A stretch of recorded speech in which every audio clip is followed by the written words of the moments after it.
Alrighty, guys, welcome back. We are here with the BJJ and Business Marketing Podcast today. We have a very special guest, Brian Debes. Did I say your last name correctly? Did I say it correctly? Debes. Okay, Brian Debes, brother, thank you so much for joining us today.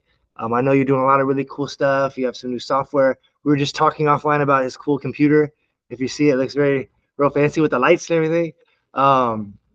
But yeah, so tell me your story, man. Tell me how you kind of got into martial arts and what's kind of led you to kind of where you are today. Okay. So do we have a little bit of echo or are we doing okay? I'm okay on my end. Is it you hear that over there? Yep. It seems okay now. Okay. So basically what happened, I kind of wanted to, I almost don't know what it was that I wanted to train martial arts. It was so long ago. But I know my dad was a judo guy, and almost like the Elio Gracie story, he was like, you're small, you're whatever, you'll get hurt. So he wouldn't train me. He even your father trained judo? He was a judo. He would not train me, just like Elio Gracie. This he would not, right? So he trained, and then he even took over as a coach. So he was teaching judo while I was a kid. But it's fast forwards a little bit. The first class I ever took with him is I had him teach some no-gi judo for a bit at my school. Once I opened, later, it's the first time I've ever trained with him, right? But I got in Taekwondo when I was 5. I did that. I never really liked it, to be honest. But it was martial arts, I guess. But I always felt like, isn't there supposed to be something other than this? It was kind of just like, yeah, there's conditioning. You sit there in your deep stances and there's forms and whatever. But it's like, the movies and all the things lead me to believe that there's something other than this. Yeah. I think a lot of people not to know. A lot of people I think that come from different martial arts background. Once you start to train jiu-jitsu or MMA, you just kind of sometimes have this superiority complex. Because come on, that stuff wouldn't work. I would say that growing up doing karate and those things like that, and then I never did Taekwondo, but I feel, and you can certainly chime in if you feel the same way, but I feel like those kind of things, that the best part you get is you do understand timing. You understand, listen, if I throw this punch, I need to make sure it's gonna land, or else I'm just kind of throwing it. But I don't know. You tell me.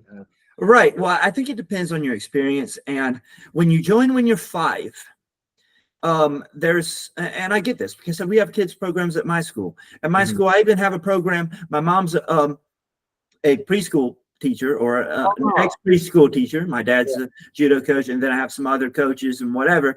And so we even have a class that we call it Dragon Buddies instead of mommy and me yoga, because I don't want to do the gender thing, right? So that if dad wants to be with them, but it's that the class for 2 to 4 year olds is with a parent on the mat with them, right? So I even have that, right? So I get it. That is more like motor skills, life skills, socialization, character building, things like that. Do we have some martial arts in it? Yes. Right. But we don't even put a belt on them in those classes. Yeah. And it's so I also understand when you decide to do martial arts at a very young age, it's probably going to be different. Yeah. So we have a 3 to 6 year old class that I'm doing today, and it's the hardest 30 minutes of the whole week. Oh yeah, and that's why. Quick tip for school owners: if you charge less for kids, like I used to, and most of them used to, don't, bro, because it's harder. Don't do it. Yes. I mean, it requires more instructor assets, more discipline, more it's harder. Why do you want to take less money for this? Because you feel it's less valuable? Joke would be on you. Yeah. Yeah. Make it not suck, then charge the same amount. Yeah. But anyway, yeah, I did that, and it's not necessarily, I'm not meaning it to be necessarily a knock on traditional martial arts and stuff. In fact, I think there's, especially this is a business podcast, I think, and there's a lot BJJ could learn from, not that Taekwondo schools, most of them are where they need to be on business, but I'd say on average, they're way above business knowledge of a BJJ school. I think the average BJJ school owners, they don't even file taxes right. Their place is probably not up to code. It's like you're lucky if there's AC in there in some of these places. It's like, man, usually they're a great dude and know some martial arts, but like in terms of business, it's their whatever belt is underneath white or clear. Like, yeah. And even in doing these kind of things, like I have conversation with people, and it's the same thing. I think like, most people are genuinely good people. They genuinely have a deep passion for the martial arts. They were either training somewhere else, or training someone that didn't work out, or they said, they didn't hey, want to be business owners. They didn't want to be business owners. And in BJJ, this is changing slowly, and I'm trying to help it change. Yeah. But there aren't jobs. There aren't jobs in BJJ that will pay enough money. Oh, some coach may give you $20 a class or something. I do at my gym. I have real roles that you can progress and make real money through and real career paths. But most places, your only chance to maybe make a little bit of money as a career is open your own place. But they don't want it. They want it. Quote, if you ask them, teach BJJ for a living, not run the BJJ business. And teaching BJJ for a living means you need to go get a job from someone else, because most of your responsibilities as a business owner won't be the teaching. So what got you into like opening up your first academy? Like what did that look like from, I'm into this, I'm doing this, man, let me try to do this professionally. Like, so let me go back then. So I did Taekwondo as a kid, and then basically I didn't like it, and I quit all the way until. What age did you stop doing Taekwondo? How old were you? I said, what age did you quit? 5 to like 7, something like that. Okay. So I did not get my black belt. Got one of those belts that started getting close. In college, there was a university club. Now I'm over 18. It's like, hey, I guess I can do whatever I want now. And what school did you go to, if you don't mind me asking? I went to Lamar University. It's a nothing local college. Right? University. I mean, I went to community college, so it's all good. No. Yeah. So, I have an engineering degree. I'm a recovering engineer. Oh, wow. That's what's up. But I'm back into it finally with Red Belt software. We can get into that later. But I want to hear all about it. Yeah. Yeah, but so basically, I'm going to college, and then there's like a college class and club, and I get into that, and so it's Kuksu One. It's Korean martial art. It's like, well, I guess I'll do that. And then right after that, there was a group of people that were meeting that were like interested in like MMA. And I got kind of interested in that. And like the coach, who's a white belt, right? But that's how it was in that. Yeah. We're talking about what year was this? 05, 06, something like that. Okay. Not like back in the old days. Yeah. But then my like things are where you were at that time. Things are progressing around that time. Yeah, for sure. Like MMA wasn't new, but it was like getting hot. A lot of local places, and the internet was becoming more and more like. Yeah, it was like okay.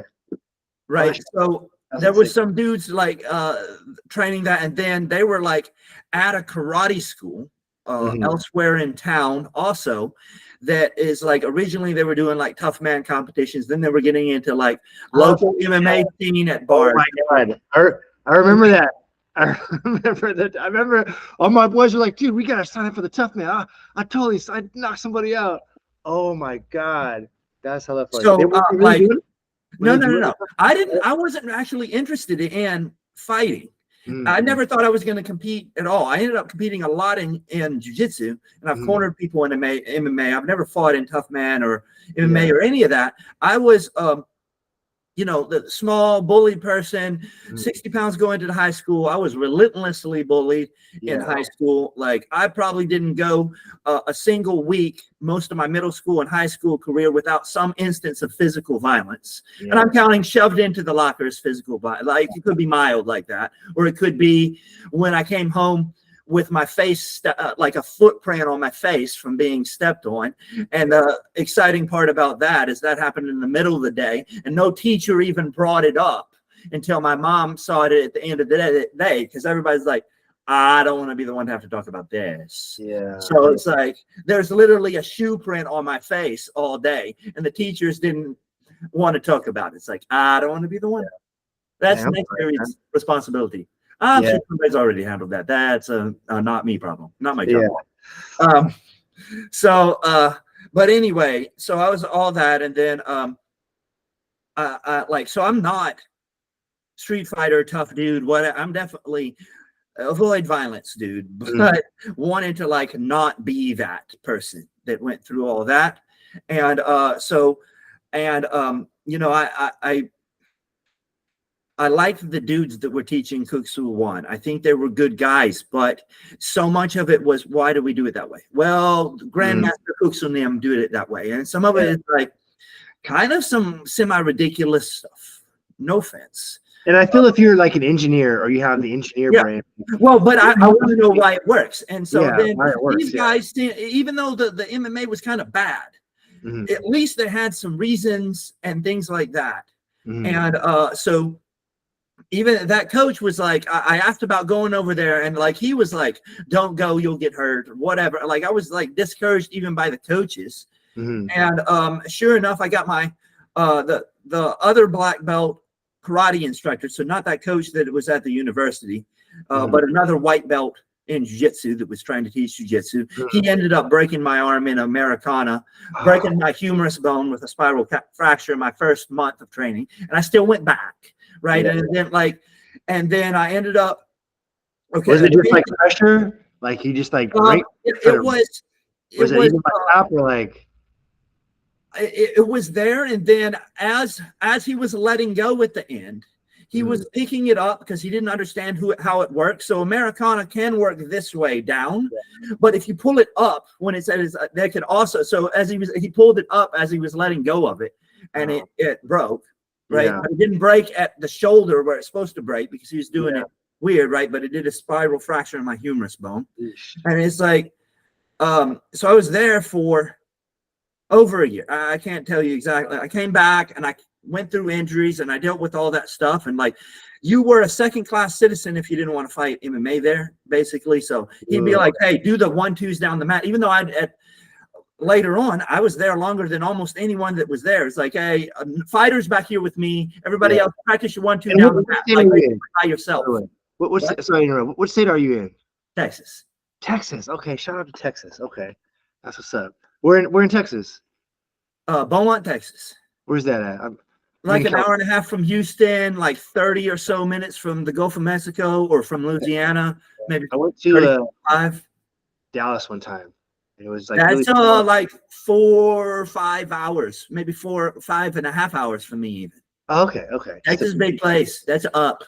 So you're at the Texas University in the Kuk Sool Won club.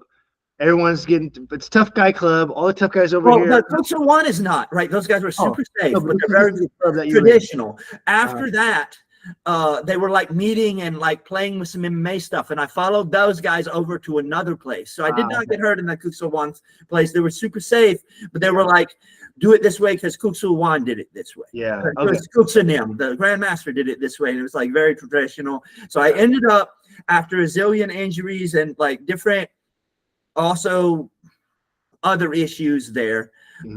I ended up trying so there was a gi school locally. So there was a Gracie Baja at that time, and it was a black belt. So we went in there, and then like that dude, I still got hurt a bunch there. How much did you weigh at that time? What? How much did you weigh at that time? My first grappling competition ever, I weighed in at 114 pounds. Oh, wow. As an adult. So it was probably when I started, I was probably less than that, probably close to 100. Okay. I couldn't tell you, but I think the division like 138. What? I remember my lightest being in jiu-jitsu was like 138 pounds. So I feel you. I feel. Yeah. Well, when I was competing more later, I gained some weight. My weight class was 129. Yeah. But my first ever one was 114. So it was, my black belt Kyle is competed like 120, 130, Kyle Terra. So yeah, very, very familiar with the small guy, the woes of the light guy. But so then you train at Gracie Baja, didn't like it there. Respectfully, well, they told me solution for you. They got rid of the one no-gi day a week, and they told me that And I asked him why, and he said, "Hey, let me be real with you. I'm having a problem with staph infection, and the gi prevents staph infection. So for a while, we're going to get rid of it." And what I'm hearing is same thing as the traditional martial arts. That this is like some of the because don't wash your belt or wash the knowledge out, but yet we're having a problem with staph infection.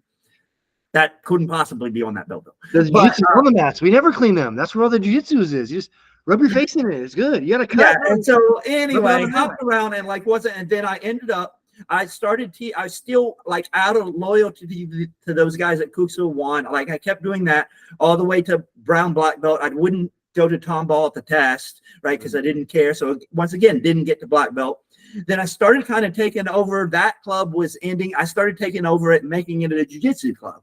And I started going over because I didn't have any. I would still go to these other places, but then I was kind of training on my own. Yeah. And then I started trying to go to Houston, and then I started. I found mastering the rubber guard, and then I'm like, if I'm going to go far, I might as well fly. And I would spend my summers in LA and train with Eddie Bravo. And I ended up were you in the original? Wasn't there a real big original place? And the original place I just missed. That was the Bomb Squad, but I was in the original Legends gym. That was the place you're talking about. Oh, okay. I was in there with Eddie and I was in the second Legends in 10th Planet Burbank and the Tap Out gym, and I was I've been following. I went white to black with Eddie Bravo. Wow, that's what's up, man. And it's so rare that people do that these days, man.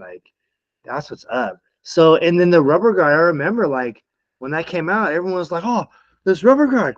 What? I don't know if it was a DVD or something. And I read Eddie's book. I think the first one that he had, and he was talking about karate chop and stuff, and how he beat. His very first one was Jiu-Jitsu Unleashed. You probably read Mastering the Rubber Guard, which is the first one I read. I think it might have been because he didn't. I don't remember him.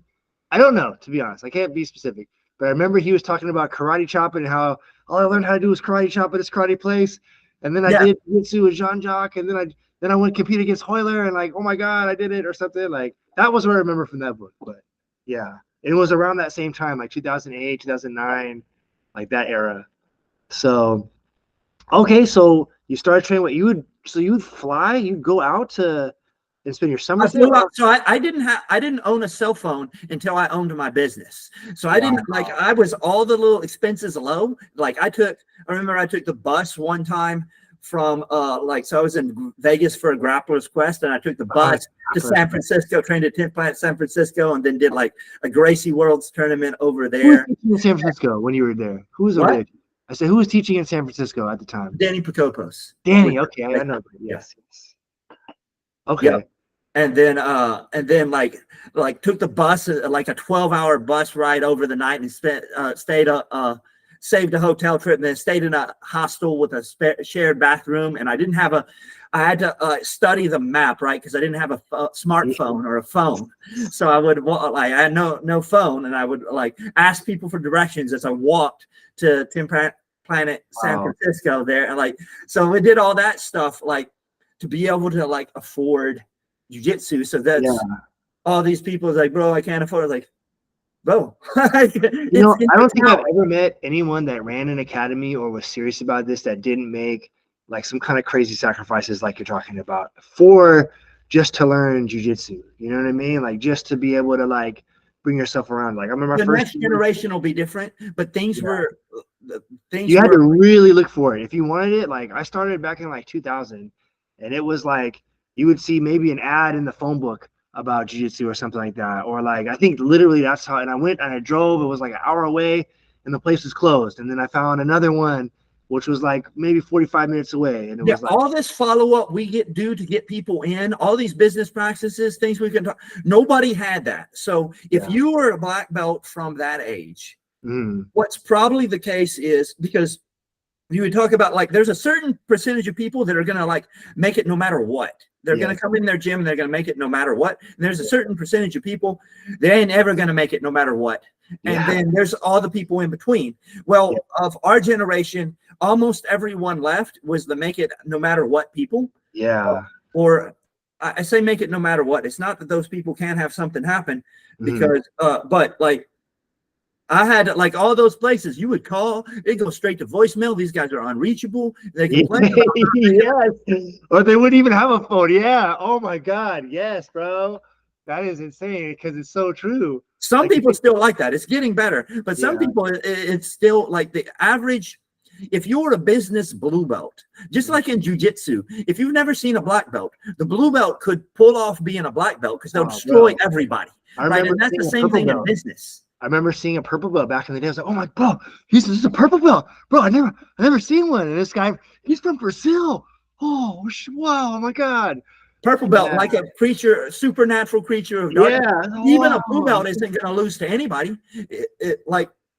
Right. And so it's that way in business. If you right now, still, if you are a little bit business savvy, then you'll usually crush everybody and you'll be bad. Like you'll be not good. If you look back now as a black belt to blue belts, it's like, blue belts aren't great. Like they're not amazing. No offense to blue belt watching. Like you put a lot of time in. The blue belts out there. Yeah, you put your 1 to 3 years time in, but like I put my 19 plus years time in. You don't really appear to be super amazing to me. Yeah. But yeah, you'll crush a person that hasn't trained. Same thing in business. I look at these guys, they learned just a little bit and they're crushing everybody. And you look at what they're doing. It's like, bro, you could be doing so much better. Yeah, that's huge. So when did you like go from like doing all this traveling, really just like investing in like, and I feel like you probably was your early 20s around then. I don't know, Yeah, well, at the beginning of my early 20s, yes. So like, we're young guys doing our thing, traveling. That sounds actually a lot of fun, to be honest. But when did you start to say like, man, I can really do this. I'm gonna open up this gym. I'm gonna like. I almost never did. Destiny kind of like, so I like bought and sold little cards and beanie babies and stuff starting from when I was 5. I had the entrepreneur thing. When I got in college, I got a real job and my engineer brain did some math and I realized what I was selling on eBay and at booths and events and all that. It was good money as a kid, but I was making less than like minimum wage. So when it came down to you don't have any bills. You're like, this is great. Oh, wait a minute. And it's like, I got to stop that and do a normal job. Well, I turned down my engineering job at the end. I turned down that because they were like, because I'd have to quit volunteering and teaching for free, right? So I have to work here all the time. You're gonna have to show up to this place. Well, no, it's not that. It's that they said like, well, we'll probably let you off at 5-ish or what, but like maybe once or twice a week you'd have to stay late. It's like, well, if I randomly miss teaching once or twice a week, my program's gonna fail. So we can't do that. So I got an adjunct instructor job at the college, stayed as a product rep. I tried for a pet food company and tried to do other stuff instead. Yeah. And then one day I'm teaching for free and the university shuts down my program because the state of Texas no longer requires PE for a college credit. Right. So then they're like getting rid of the room. So then I start like, okay, I'm going to try and get my own place. Right. So I just decided. And the first 2 years, I was like, not really business focused like everybody else. And I did terrible, even though I had a base of people from the college. What year did you open the gym or your academy? So we just had our 10th anniversary earlier this year, at the beginning of this year. So it's whatever. So say 2014. Wow. Okay. Congrats. Yeah. And then about 2 years in, I really just snapped and started doing an amazing amount of focus on business. Like a lot of my focus started joining masterminds, both in martial arts and out of martial arts. And it's like, what was like, I'm so curious because I feel like everybody kind of has like a moment where they make this epiphany like, yo, I got to figure this out. Like, I don't know what I'm doing. Or, for me, I think I saw the movie Inception and how they said in this movie, how an idea can be like a virus in your brain. And we had just like opened up our little space and it was like, it was just all encompassing. I was like, oh my God, like we could fucking do this, man. But I don't know what to do. So let me go find a seminar and figure out how to do this. Like for you, was there something like a moment you can go back to and say, this is when I got to do it? I don't know about a moment, but I know that it was basically, it was a growing feeling that it's like, man, I can't even hardly break even here. And towards the end, I basically got one tip, basically getting people on auto pay. Didn't even have a real software and whatever for a while.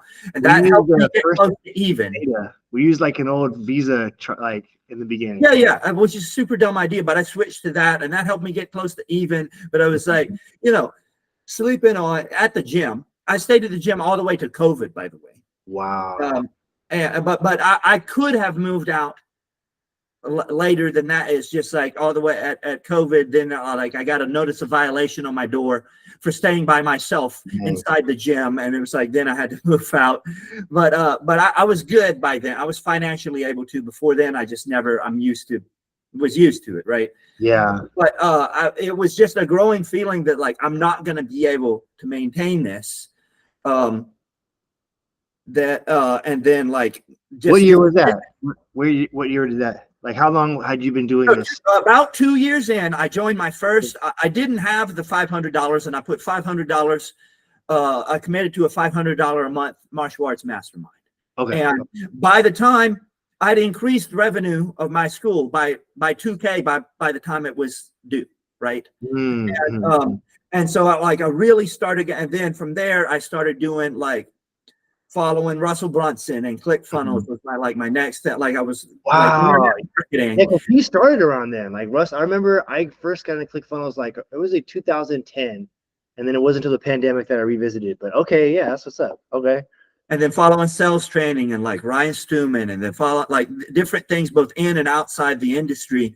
And it's just like, then it really, it started to astronomically, like in that first month when I went and added all that revenue, I didn't know anything about business basically. And that little bitty bit, that's like the white belt, that if you find a white belt, like if you're real small like me, it takes longer. But if white belts facing somebody their own size, and you give them like 2 weeks of classes, and now they learn to like close their guard and then last and whatever, and now they're like winning after basically no experience whatsoever. They just have a couple of ideas and they're executing poorly, and they suck so badly that you almost can't discern almost any real technique whatsoever in what they're doing. But it's just a little hints of it emerged there and there enough to beat somebody else. But it beat the other guy. The other guy had zero. So like, right, and that'll help you. That's how easy it could be for some of these people out there to improve at their business. It's like diminishing returns. It's the same thing of working out. It's like when I first started activity, I didn't do weights until close to black belt. But I gained weight. I went from 114 pounds to 129 pounds, no weight training, just from activity, because I was so small and weak. You can put on the muscle, just halfway diet, like not even good, and just some jiu-jitsu, which is not weight training or whatever, and because you're at the bottom. Yeah. So you then join the mastermind group. And I think it's so huge. Like I think if you want to really get good in this business, I don't know, there's no martial arts college degree you can get. You can get a BA, and there are people that I knew with BAs that was like, brother, what are you got a master's, like what's going on here? You know what I mean? No, you're better off working cheaply or for free for some business owner that knows what they're doing. Yeah. You spend 4 years doing that, then you'll have a real education in this business. Of course, that's not the only way, right? But I did, like most of the schools I was around didn't have good business training to even see. Yeah.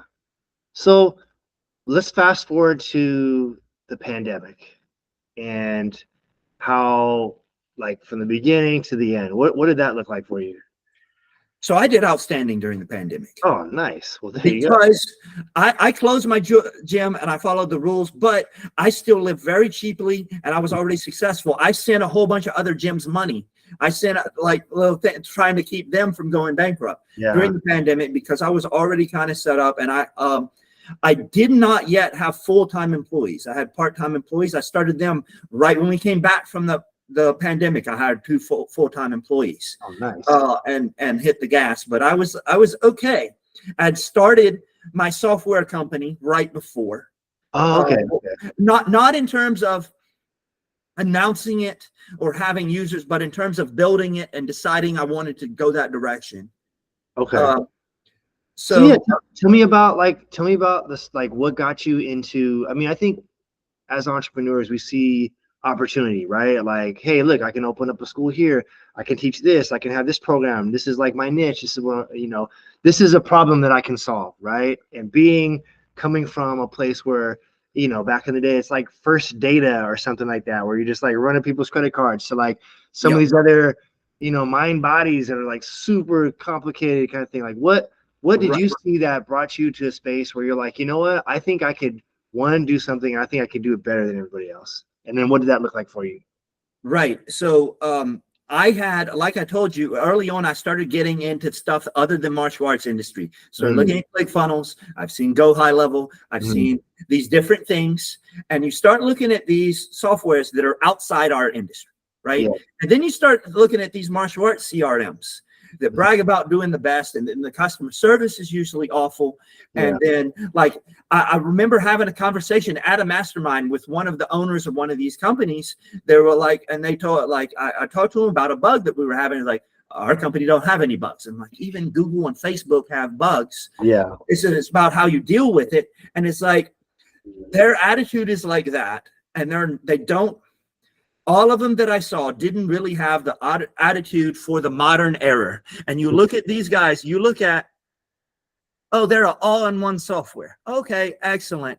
But if you look at the best people in the industry, the very best, what are they doing? Well, they're still having to patch, unless you're moved over to Red Belt already. Yeah. Right. But you're still having to patch together stuff, right? Yeah. You're using Go High Level and Zim Planner or whatever it is you're using. I never use Zim Planner. I use some different ones, but I just use one that I don't have any connection to as an example, right? Because what's the most important form of communication at your gym, right? Phone. Yeah. None of them, other than Red Belt, will do anything with the phone calls, right? Yeah. The forwarding, you can't. If the number you're texting from messages back, calls you back, it goes to, this number is not. Yeah. If you try to call them, you have to call them from a number that wasn't texting them, so their answer rate goes down. Yeah. Right there, you can't do split call forwarding to different people. You can't record the calls. You can't do any of that. That's just the tip of the iceberg. The automation builders are trash. You can't build good automations, and most of them you can't segment it. So you can with some of these outside of the industry. But the problem with having it separate is then you go and you need it based on MIA series of they're not attending. Well, then now there's no way to link those flows. Yeah. There's no way. I just forgot to check in. Yeah, or there's no ways, like, so even Go High Level doesn't do subscription billing. You can do some billing with it. You can't do subscription billing. So now the payment decline, there's no way to segment them. And so it's not really a CRM, and it's not really segmented for your martial art. So there is no solution, right? So if for the systems at my gym that we need, there was no solution in the industry. Everybody said they were the solution. Yeah. But what they are, the industry leader, what you are is good enough because nobody put the level of effort and perfection that they're putting outside the industry into the industry. Nobody even tried. So like from the first thing I built in Red Belt was the phone functionalities. Like we built before all the martial arts CRM stuff is like, hey, we're going to build the communication platform right first. And that's so important too, because like you said earlier, like a lot of people are not like business people. Like people are like yourself that just did whatever they could to train and wanted to learn, and were super passionate about jiu-jitsu, and like they want something that is just good enough so that they can kind of pay their bills, versus like, dude, you like if you have just a little bit more knowledge than the other kind of guy, like you can do anything. Like, so I mean, just so many people are skeptics. How much easier would you say someone's life would be if they had all the access to all these things? I mean, even without them, I'm thinking, bro, it was Google Voice calling people. It was like forgetting. It was like, oh my gosh, I just text this guy, or like, oh, I forgot this bill, or I forgot this thing. Like, it is life changing. It is life changing, and I've got an idea that I posted on my personal Facebook recently too about people that are skeptical. Is that you're in like Academy Kings. I think that's a really solid upper end mastermind in this industry. Yeah. Red Belt, in my opinion, is like at the top of this industry in terms of softwares and communication tools, whatever. But let's say for a second that you're going to make a decision and you're going to make a bad decision and you're going to pick the worst mastermind in the industry and the worst software, the worst dude to make you a website, right? Like of these, at least of the public companies. If you go do that, you're going to have so much more success than somebody that does nothing. Like rather than being a skeptic, like if you're a sucker, if you get swindled by the worst mastermind dude out there, he's like the worst one. I don't even know who that would be, but he's awful. Has no real track. You're where I was. It's like, man, it's just like if you get suckered like I did when I went like to this MMA school, this karate, like I still, after a year of training, I could beat all my friends. I had no legitimate training. I was learning from a white belt. Yeah. Right? If you go train, if you get suckered, right? If you get suckered, you win, right? Who loses is the skeptics. So it's like, I didn't make this quote, but I heard it somewhere. I don't remember who. It's better to be a sucker than a skeptic. And it really is. I didn't get it the first time I heard that quote. So many of these people I talked to, I'm running this ad right now, just started running ads for Red Belt. And you might have seen some of the stuff I was posting. They put some ridiculous. I'm going to try to get pinged in your pixel so I can start to get them. Yeah. Yeah. There's some ridiculous, like comedy relief sort of thing. And these guys are so skeptical. It's like, you're not going to get one over on me. It's like, bro, that's why you're talking about you accepted bags of rice in the pandemic. It's like, you lucky you made it, right? You're bragging about being so unsuccessful, basically. And I think because you just are sure that no one can help you. Yeah. And what's really interesting too about when you come across people like that in martial arts and maybe in jiu-jitsu, it's kind of like we spend our entire day telling people like, hey, look, don't be afraid, be brave. Come out of your shell. This is going to help you grow. You're not. And then finance, so I think one of the most important life lessons you can take from jiu-jitsu is the idea of real personal growth having an impact. People don't get the real message from education, I don't think, because you go into college, and I have an engineering degree, and those people are more education focused than normal. Yeah. And for most of the cases, if the professor canceled class, people celebrated. Ooh, we don't have to go, because what do they want? They want the A and they want the piece of paper, but they don't want the knowledge. Yeah. So very few people, like the education system isn't communicating correctly personal development and knowledge. And I think BJJ does. It's BJJ and MMA, modern martial arts, communicates the idea that, like, man, there's a more efficient way to get off the ground. There's probably a more efficient way to open your door at home, to do everything in your life, right? And that's a very important lesson you can take from your life from jiu-jitsu, but we're missing it, most of us, on business.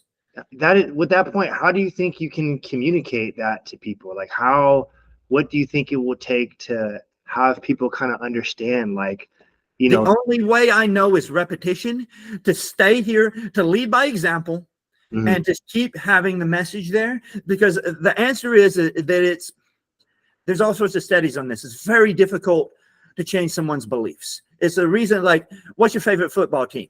Okay, you don't even have to answer that. Yeah. Is it the same team? Okay. Is it the same team as your family's favorite football team that you came up? Yes. Yep. So there's an over 90% chance that that's the case. Same thing with your religion and your politics and everything who you are, basically. Yeah. Now, you'll find some people that deviated in some or all of those, or if they didn't get along with their family, maybe just out of rebellion, they picked someone else. But it's like, you have these beliefs that you came up through. And we know that almost all martial arts schools do have bad business systems and don't have to. And so you came up, and your coach is your hero, maybe.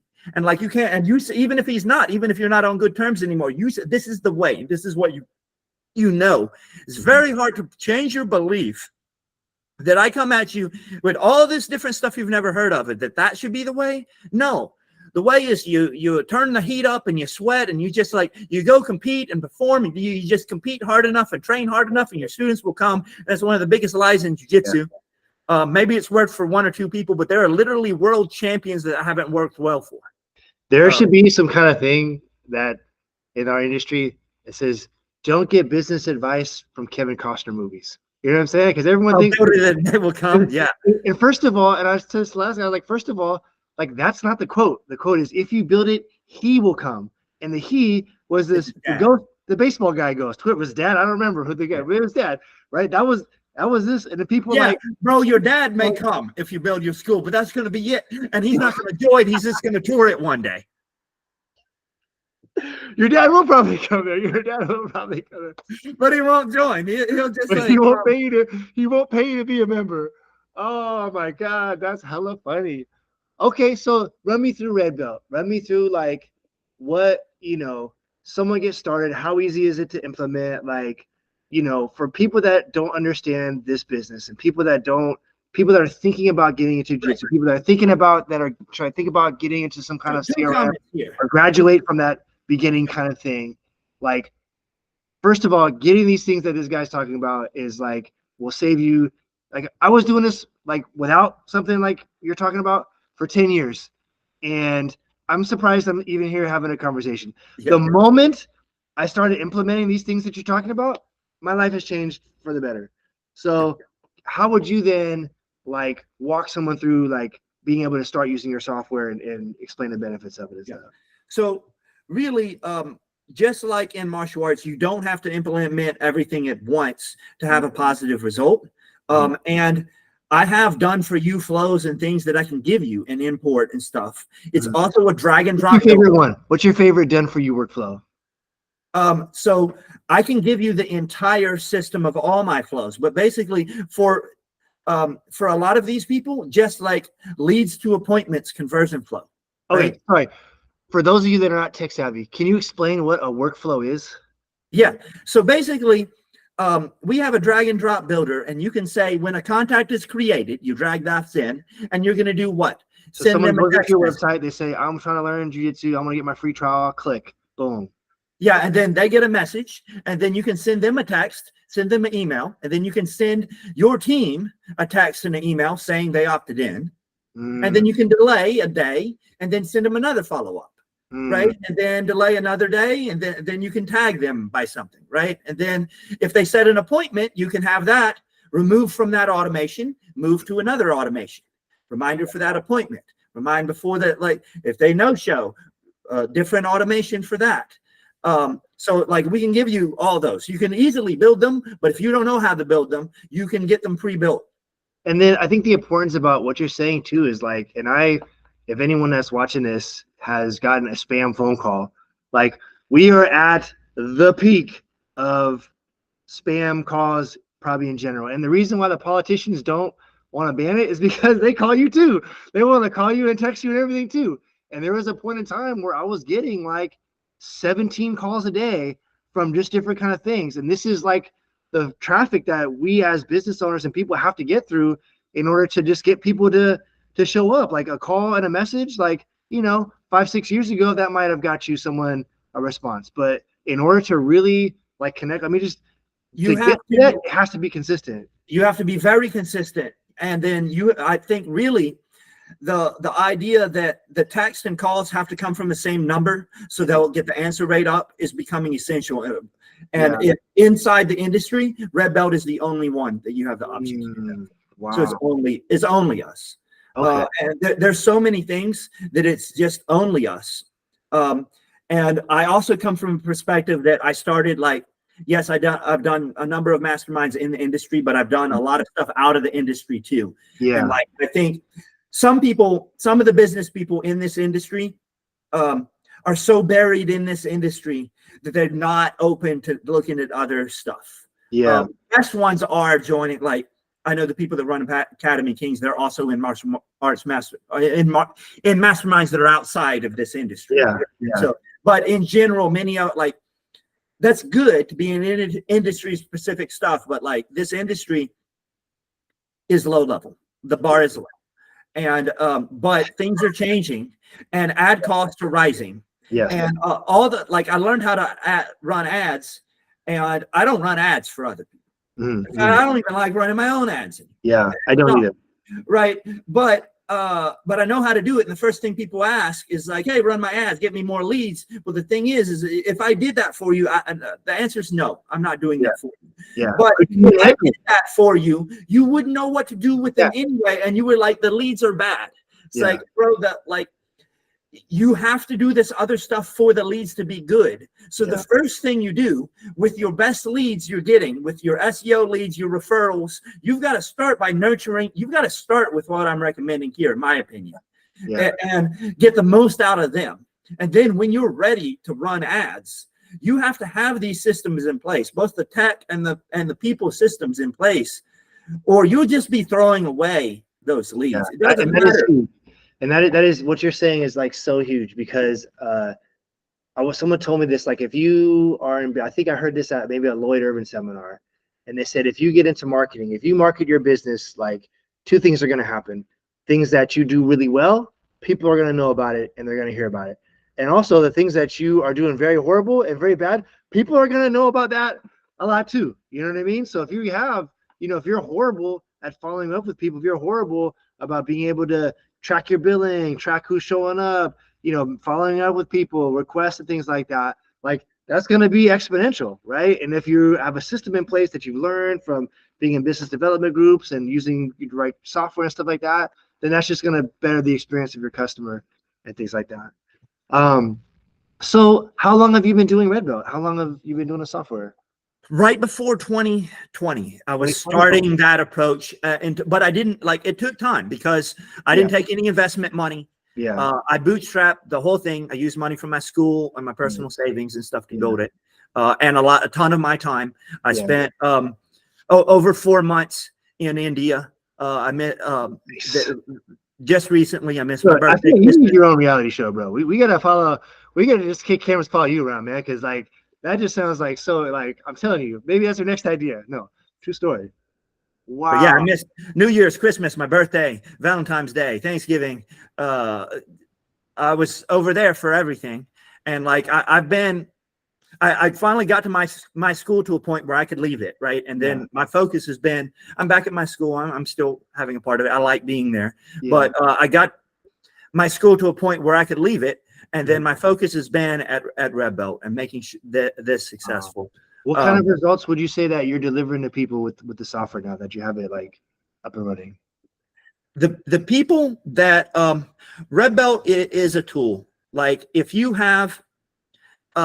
build roofs and you go from your hands to a hammer, you probably go from like impossible to like maybe you can get it done. Yeah. You go from a hammer to a nail gun, your life is going to change. Yeah. And then one day, if you get a team of people that you get nail guns for, and you're running roofs, then you can be living the dream, right? Wow. And so the Red Belt is the nail gun. Yeah. So if you get a nail gun and you don't know anything about how to do a roof, you can still struggle a bit. And that's why we try to do done for you flows and things like that. And I do recommend people still get coaching and help and things like that. Yeah. But I will tell you this, it's like, if the only thing you do, you don't learn anything. The only thing you do is get those flows that get those numbers up. I'll do a little math equation here for you. So we're going to use 20% because I think that's where a lot of schools are. So if you have, if you get 100 leads in a month, which is a lot for a lot of schools, you get 100 leads. And then, so we're going to say 20%. So 0.2, set an appointment. You have 20. And then we're going to say 20% of those show up. So now you have 4 people showed up. 4 people showed up, and then 20% sign. So you have 0.8%, 0.8 of a person. So almost 1 person enrolled. Out of 100 leads? Out of 100 leads. Yep. So that's why it's like the leads are weak. Hey, my ad campaign didn't work.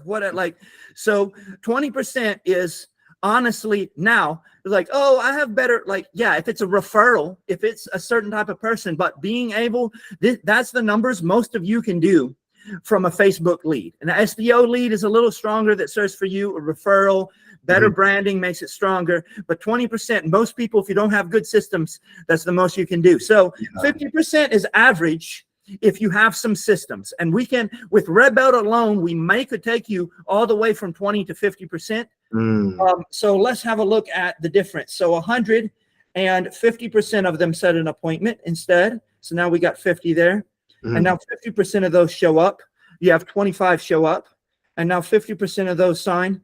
You have 12.5 people. Now, that's how that works, guys. Now you can be in business. Yeah. Now, excellent would be 80%.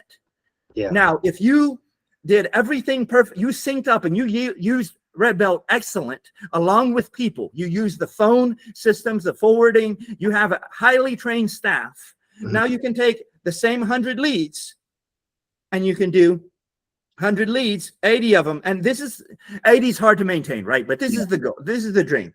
80 leads. So 80 people showed up, set an appointment, and then 64 people showed up, and then 80% of those signed. So 51 people signed up. So now you're a super gym. Yeah. Right. All with 100 leads. And so, I don't get 100 leads. Well, use whatever number you want. But the whole thing is the leads are buyable. Yeah. But you have to have these processed, because you could buy 100 leads. And like 0.8, that's like, you got a little bit better of chance of signing one person up than not. You might as well not even do it. You know what I mean? If you won't be able to pay for your ad costs to get 100 leads with that sign up, right? I was looking at our thing, just our numbers. We had 207 leads. Out of the 207, we had 74 make appointments. And of the 74 that made appointments, we had 44 show up. So we had about a 60% show rate. And then we closed 28 of them. So we were at 63%. And closing, stuff like that. But just to your point, like, just twerk the percentages like 10%. You can move any of those numbers a little bit. If you can move them all by. And this is like workflows, 20%. Calling, following ups, all these kind of like, that's that. And I think in this day and age, like, that's really what it takes, like, to be in business. And what you have to understand is that, I think this just does a little. That a little is a lot. That when you change your mindset to, you want to be doing every single thing. What are people seeing when they come in? I'm going to buy a nicer trash can because that one looks like garbage when they come in. Is that might change the close rate by 0.01% up or something. Yeah. Like, it's not going to be a huge deal, but it's like, man, that stuff magnifies. Yeah. And that's every month for the rest of your life. Yeah. And so I'm going to do every little thing I can to move these numbers up, and I'm going to keep doing that. Yeah. And people get into this because, like, ultimately they want to have the freedom, like, I think when I started, I was teaching like 10 classes a day at some point in time. And it was just like, I thought it was cool until I didn't teach 10 classes a day. And I was like, oh my God, that was a nightmare. Not only do you have a job, you have a bad job, because good jobs, if you want to get married, you can get a honeymoon, like you can get time off. If you get sick, they're not going to give you a pay doc after you get sick, but that's going to be the case here. You're going to lose members if you get sick and you have to go away. You get a pay doc. You don't get a vacation for your if you get married. It's like, so if you don't do this right, it's not just a job. It's not a good job either. But for all the people commenting on my ads saying, like, glorifying doing it cheap, right, is that it's building the base of the pyramid, because so the more people you can get in, the more people you can help, and the better you can help them, getting them to black belt or getting them to whatever goal you're going towards. Yeah. So if you're doing this bad, you're doing people a disservice. If you were a great, all the people, it's like, all that gym down the way, whether they're a Taekwondo gym or a dangerous gym that hurts people, is like, man, they're doing people a disservice. And they're maybe a little bit better at marketing than you. Like, if you want, you're doing your community a disservice by not being good at business, because you're pushing them over there. You're pushing them. You have a responsibility to be able to compete and excel at business if you have a good service, because otherwise your students can't tell a blue belt from a black belt, but they can tell the good service. Yeah, and they can tell I feel good in this place. They can tell, are these people responsive? They can tell, like, and a lot of times it's like, you're the first person that hit me up. I filled it out. You guys call me right away. So let me ask you this. We'll pivot here, kind of wrap things up a little bit. So how important 1 to 10, would you say it would be for someone who is thinking about to get into jiu-jitsu, thinking about becoming this, making this a business? How important from 1 to 10 would you say it is for someone to join a business development group? 10, right? So the thing is basically what happens is you either kind of do or you die. It's just a matter of, can you survive long enough before you decide to do that? And so it's, once again, a good one or a bad one. Like, at least, like, so you need to have some idea what you're doing in business, and you're not going to figure it out on your own. Right. And then you also need some tool. I thought you were going to say software. Mm-hmm. So whether red belt or not, you can go get a bad tool and maybe scrape by. But if you get no tools, you're going to be devastated. The industry is going to eat you up. Even like, oh, back in my day in the 60s in my Taekwondo gym, like, yeah, they use filing cabinets or whatever. But today you got to compete against me. And I'm going to be able to acquire the leads. So you're not going to get any leads, because there's an old marketing saying, who can afford to pay the most to acquire a customer wins. Mm-hmm. So if I can afford to pay more for leads because I can get more out of them, you won't get any leads. I'll starve you to death. I'll take them all. Yeah. So if you aren't efficient enough, you can't stay, right? So you need to do, first of all, yeah, you need the training. You need to be somewhere that's going to help you know what the heck you're supposed to be doing, and then you need proper tools to be doing it. Yeah, no, I think that's to your point exactly, bro. Like, you can have the software, you can have these things, but if you don't know how to run a business, like, that's why I offer done for you flows, right? Because you will get some progress out of it. Yeah. If you don't have any flows and you take mine and you don't understand what they're for or how to use your people and your systems to go with them, you won't get the maximum, but you will get something. It'll probably pay for the software easily. You'll get some results. But if you just learned how to work in conjunction with it, then you could really just look at, like, hey, we went from 0.8 to 12 to 50 something. Which one of those you want to enroll a month? And I can just say, by trying to build my own workflows, like, first of all, I don't know, that's not my passion, and it's not something I'm skilled at. So just that in itself, to have something that's like dedicated to martial arts, which a lot of them are not, which a lot of like these ones are not, and it's left to figure out yourself, like, that in itself, one, will save you a huge ton of time, and two, will probably be one of the quickest things that kind of gets you results. Yeah, you won't do it. So I've done a lot of little trainings that are lead funnels to my software, basically. And then I'm like, hey, here's how you could manually use your cell phone, and here's the messages I would send. It's like, you could do this, or you could just use the software. And a lot of people, they leave doing like, yeah, I'll save the small amount of money on the software and I'll spend all day doing this on my cell phone, because that's like a good idea. Yeah, bad idea. And it's what happens is you just don't do it. You won't do it. Forget about it. You forget about it. I hired an assistant that's helping me with a wide variety of things. That doesn't need to be a human job.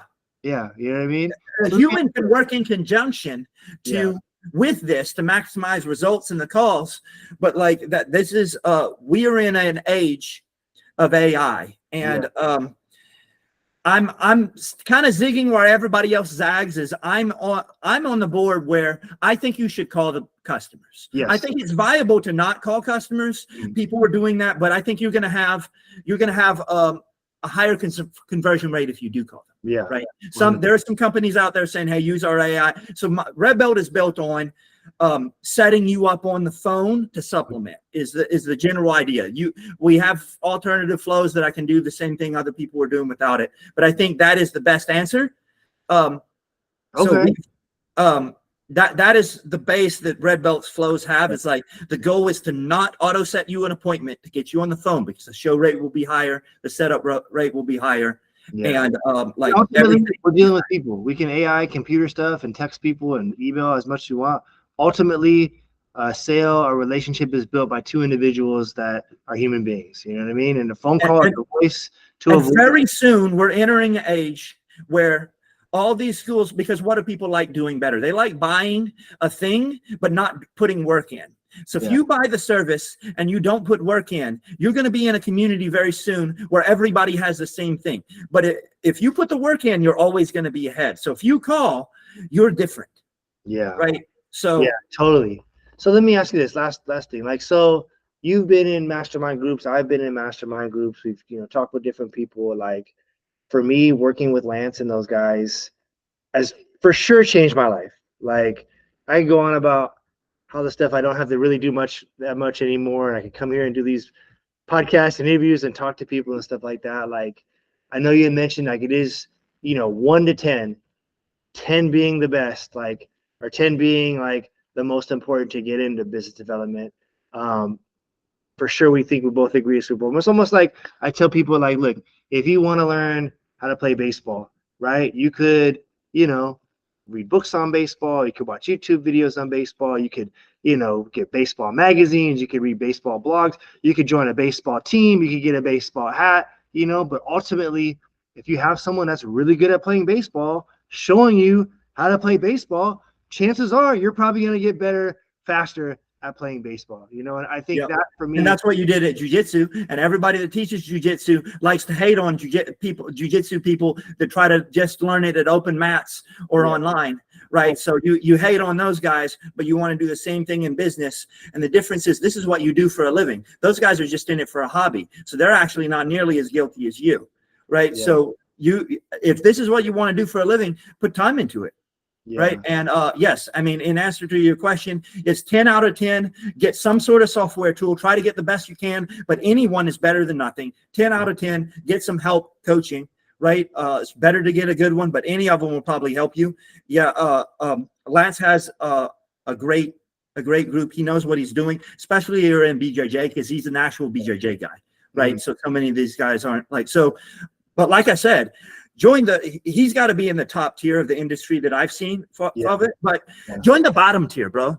If you join the bottom tier, even like join something, obviously not on purpose, but if you're just like, man, maybe he isn't good. Okay, cool. Join him anyway. Take your best shot. And if he isn't good, he's going to help you still.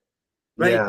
Because you got to do the work. Like you have, like, don't be someone that coined this and they called him an ask hole where you ask all these questions and I'm giving you all this knowledge, bro. And it's just like throwing. I give away knowledge all the time. And I do think pursuing free podcasts and free information is a great idea to get you started. Mm-hmm. However, it keeps you accountable if you actually pay for it. Right. And also the idea of these expensive ones is because it's going to have to be expensive for somebody to spend a lot of time helping you. Yeah. And especially at the beginning, let's be real, you need a lot of help. Just like a white belt on the mat needs a lot of help. That's why I don't like cheap offers. I think the offers for a brand new person to join should be expensive. They are at my gym. I'm pretty sure they are at yours too. I think we do about the same thing. Yeah. It's because like they're the most time expensive at the beginning because they need the most help. So it's like, it's the same. You don't realize it maybe, but as a newer school owner, even if you're not newer, you've been a bit, but you're newer to learning business, you need a lot of help. Yeah. And so the free stuff, like, do that, right? Do anything. But yeah, I'm a huge fan of find someone, make the best selection, and do your research, make the selection you think is best. Yeah. But do make a selection because do make the selection. If you do not choose, that's the only way to choose super, super wrong. The only real failing answer is when you don't choose. The same way with your martial arts CRM. You could go with someone else. Yeah. And I'm super biased because I own a software and I told you why I think it's better and whatever. But if you choose anybody, right, in the industry, you did better than when you chose. If you're still running, I know most people are using something, and like maybe you should like, hey, if you're using them and go high level, maybe you could use us instead of go high level for a bit and just test and see if you want to move the rest over, because nobody else can substitute for them anyway, right? Because they can't do the phone calls, but might as well have a look, right? But really, if you're just using nobody, you got no CRM functionality, no communication tools, even if you got auto billing some other way, like you've made absolutely the worst one. Yeah. If you pick the worst person in the industry, you would be better. Yeah, Brian, this has been amazing, dude. I really enjoy talking to really smart people, bro. And I feel like I learned so much in this conversation. I mean, your passion for what you do comes across.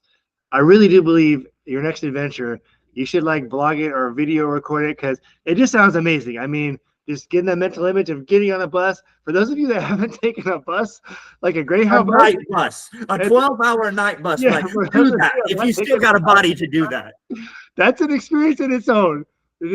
But to do it so purposefully to learn jiu-jitsu, to then like repay it back by teaching people and having an academy that makes the world a better place, bro. Like this has been a lot of fun, man.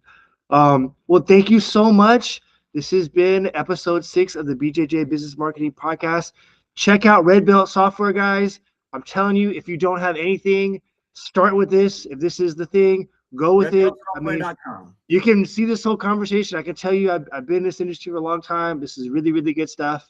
Definitely go get it. And if you're thinking about getting into business, if you're thinking about, leveling up your academy, take Brian and my advice and find someone that you can learn from that has done it better than you, and then do what they do. And if you have to pay them or whatever to do it, do that too. So that way you keep yourself accountable. You keep yourself like, you have some skin in the game. And regardless, like you definitely will at some point benefit from it if you're consistent. So anyway, Brian, bro, thank you so much, brother.